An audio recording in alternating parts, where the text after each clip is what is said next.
সাম্প্রতিককালে বাংলাদেশে ঘটে যাওয়া তীব্র গণ আন্দোলনের ফলে দ্বিতীয় দফার স্বাধীনতা অর্জনের পর নোবেল বিজয়ী মোহাম্মদ ইউনূস তত্ত্বাবধায়ক সরকারের দায়িত্ব গ্রহণ করেছেন। মোহাম্মদ ইউনূসের হাতে বাংলাদেশের পুনর্গঠনের দায়িত্ব। ধ্বংসপ্রাপ্ত অর্থনীতিকে মেইন স্ট্রিমে ফিরিয়ে আনার মূল দায়িত্বে রয়েছেন নোবেল বিজয়ী মোহাম্মদ ইউনূস।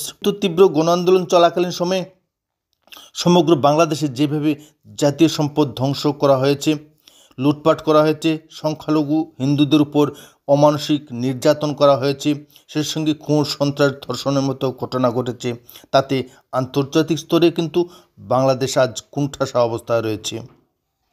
বাংলাদেশের চলমান রাজনৈতিক সংকটের ফলে দেশের আভ্যন্তরীণ উৎপাদন যেমন ব্যাহত হয়েছে, আভ্যন্তরীণ এবং আন্তর্জাতিক ব্যবসা বাণিজ্য ব্যাপকভাবে ক্ষতিগ্রস্ত হয়েছে। দেশের অর্থনৈতিক সংকট চূড়ান্ত পর্যায়ে রয়েছে। অর্থনীতি সম্পূর্ণভাবে ভেঙে পড়ছে এই তীব্র গণ আন্দোলন চলাকালীন সময়ে। বৈদেশিক মুদ্রাভাণ্ডারও আজ প্রায় শেষ হওয়ার পথে। এই পরিস্থিতিতে বৈদেশিক ঋণ পরিশোধ করার মতো অবস্থায় নেই বাংলাদেশ।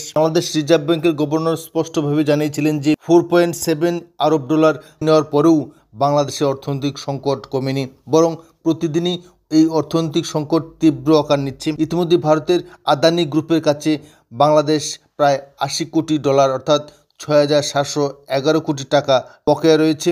সেই সঙ্গে রয়েছে বৈদেশিক ঋণের পাহাড়। শুধুমাত্র ভারতের বিদ্যুৎ উৎপাদক সংস্থা আদানি গ্রুপের কাছেই বিশাল পরিমাণ টাকা বকেয়া রয়েছে।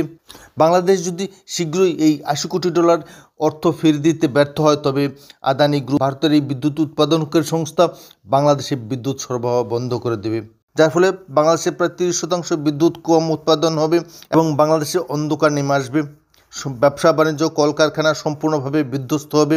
সঙ্গে আরও কঠিন অর্থনৈতিক সংকটের মুখে পড়বে বাংলাদেশ।